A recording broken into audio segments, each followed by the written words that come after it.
Hi guys, welcome to Naman academy Prayagraj.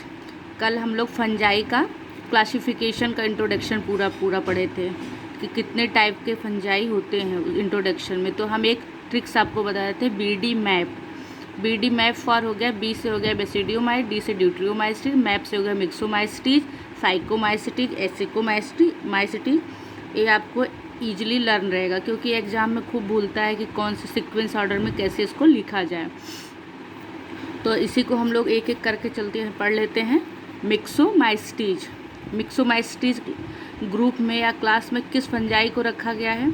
मिक्सोमाइसिटीज को Plasmodium कहते हैं, मीन्स प्लाज्मोडियम को मिक्सोमाइसिटीज ग्रुप में रखा गया है।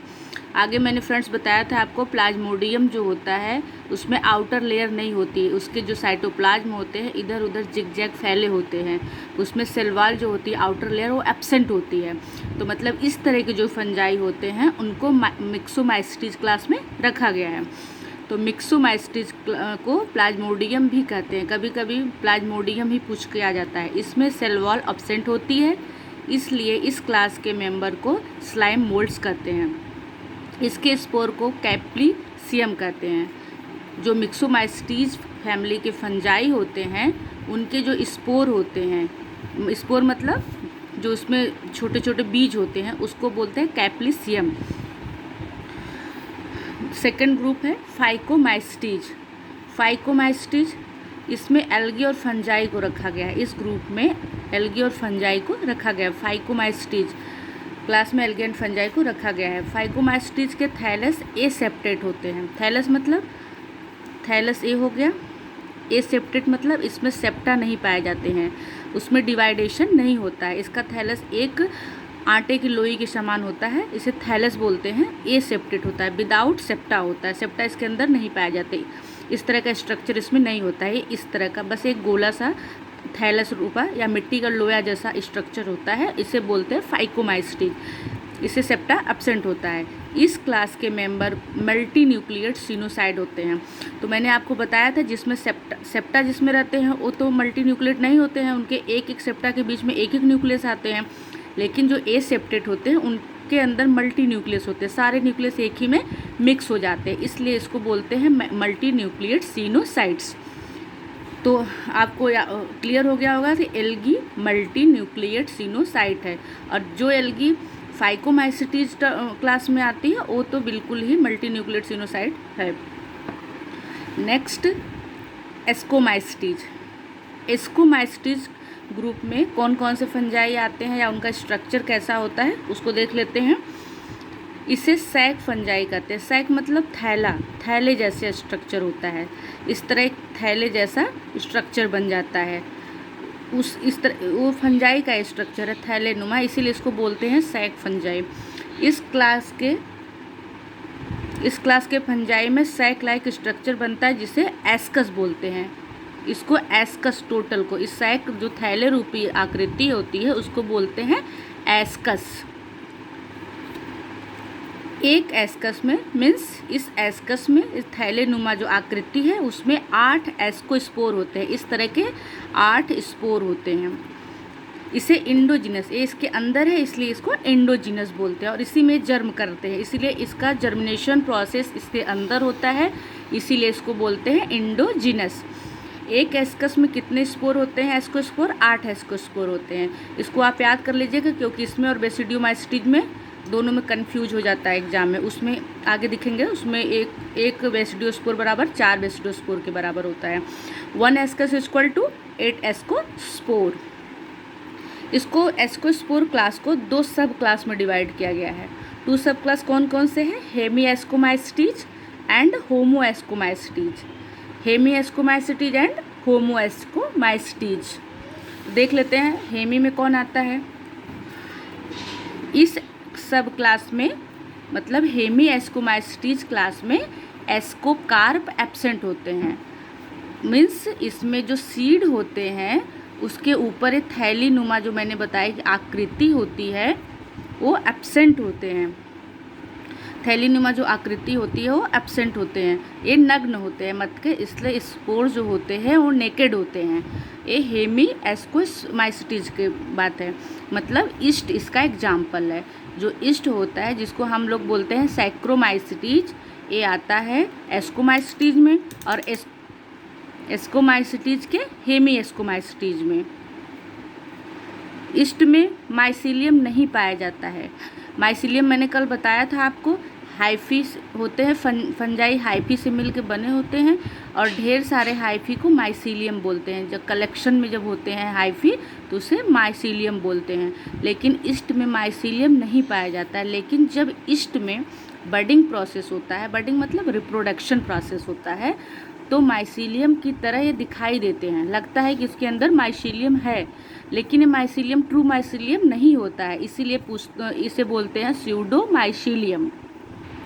स्यूडोमाइसीलियम मतलब झूठा, जो लगे कि माइसीलियम है लेकिन नहीं होता है माइसीलियम। इसलिए क्वेश्चन में भी आता है कि स्यूडोमाइसीलियम किस में पाया जाता है, तो ये ईस्ट में पाया जाता है। बडिंग प्रोसेस के थ्रू लगता है कि इसमें माइसीलियम, इस तरह के स्ट्रक्चर हाइफी के ढेर सारे बने हुए हैं, लेकिन वो माइसीलियम नहीं होते, इसीलिए इसको बोला जाता है स्यूडोमाइसीलियम। होमो एस्कोमाइसिटीज, इसमें एस्कस और एस्कोस्पोर मिलकर, मीन्स एस्कस जो झोले जैसी आकृति मैंने बताया था आपको, और एस्कोस्पोर उसके अंदर जो स्पोर होते हैं, दोनों को एक साथ मिला के एक टर्म में बोला जाता है एस्कोकार्प। मीन्स ए बैग जैसी संरचना एस्कस, उसके अंदर जो स्पोर होते हैं 8, टोटल ओवरऑल को मिला के बोला जाता है एस्कोकार्प। फ्रेंड, आई होप आपको अच्छे से समझ में आ रहा होगा, क्योंकि हम इसको बहुत ईजिली, बहुत कॉम्प्लिकेटेड होता है, घुमा घुमा के समझ में नहीं आता इसमें क्या है, तो इसको बताने की कोशिश कर रहे हैं आपको। इसका एग्जाम्पल होता है पेरीथीशियम फंजाई, एपोथीशियम फंजाई, क्लिस्टोथीशियम फंजाई। ये सब एस्कोकार्प के मतलब ग्रुप में आते हैं। इसमें एक अपवाद है मार्सेलिया। मार्सेलिया एस्कोकार्प गुच्छे में बनाती है। एक क्वेश्चन यहाँ पे अलग हो गया और इम्पॉर्टेंट भी हो गया कि एस्कोमाइसिटीज फैमिली के किस फंजाई में एस्कोकार्प गुच्छे के रूप में मिलता है, तो मार्सेलिया में ही एस्कोकार्प गुच्छे के रूप में प्राप्त होता है। Next, basidiomycetes. बेसिडियोमाइसिटीज में कौन कौन से फंजाई आते हैं और उनका क्या शेप होता है, उसको हम लोग चलिए देख लेते हैं। इस पहले बात तो बेसिडियोमाइसिटीज को क्लब फंजाई भी कहते हैं। कभी कभी आ जाता है क्लब फंजाई किसको कहा जाता है, तो बेसिडियोमाइसिटीज को कहा जाता है। इसमें सैक लाइक स्ट्रक्चर को बेसिडियम कहते हैं, जिसमें इसका जो थैलेनुमा आकृति होती है, जैसे कि एस्कोमाइसिटीज में एस्कस कहा जाता था, उसी तरह बेसिडियोमाइसिटीज में इसको बेसिडियम कहा जाता है। बेसिडियम थैले रूपा संरचना जिसके अंदर उसके स्पोर सुरक्षित होते हैं, उसको बोला जाता है बेसिडियम। इसमें सैक लाइक स्ट्रक्चर को बेसिडियम कहा जाता है। तो एक बेसिडियम में, मतलब इस बेसिडियम में, इस थैले रूपी संरचना में 4 स्पोर होते हैं, जिसे बोला जाता है 4 बेसिडियोस्पोर, जैसा मैंने यहाँ पे पहले ही बनाया था।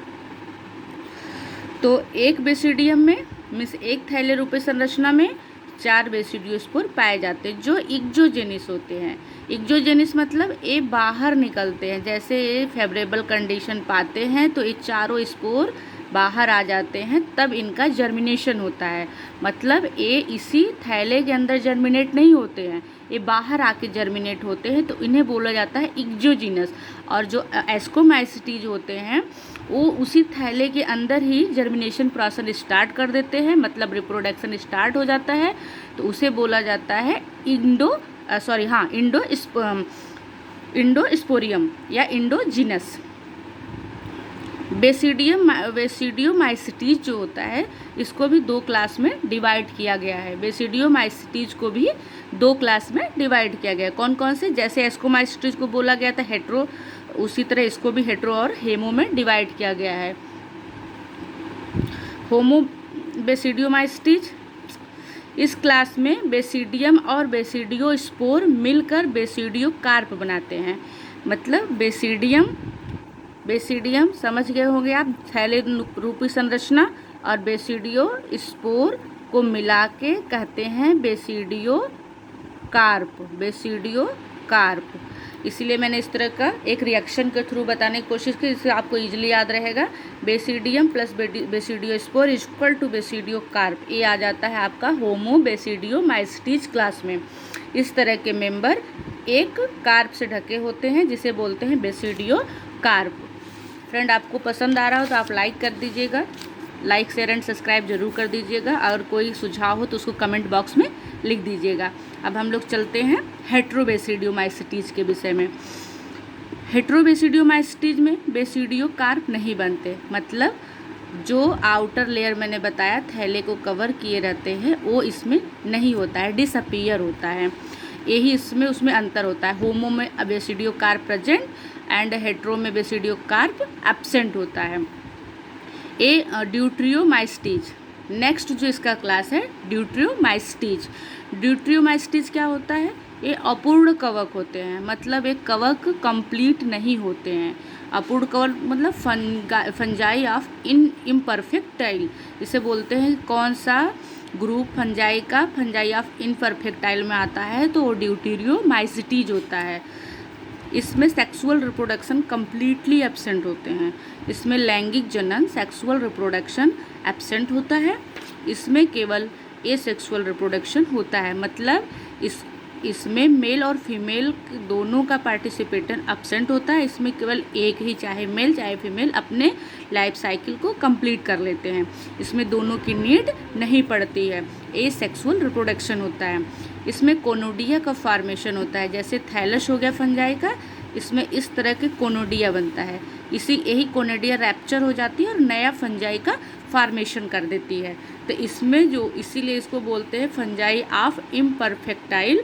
ये ड्यूट्रियोमाइस्टीज क्लास में से बिलोंग करते हैं। इसमें कोनोडिया फॉर्मेशन होता है। इसमें सेक्सुअल रिप्रोडक्शन कम्प्लीटली एब्सेंट होता है।